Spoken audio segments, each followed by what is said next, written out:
A very good afternoon to all of you. I am knowledgeable Kashvi from Class 5th. I study in Mahavir International School. Today I am here to tell you that how I make this flute. So let's start.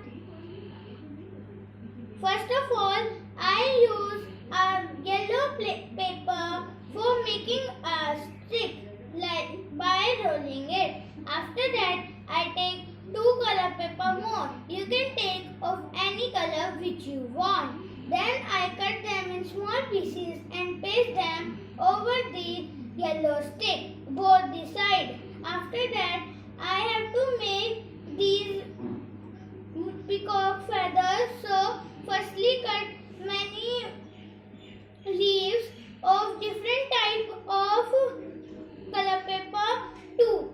You can take any how much you want, then paste them.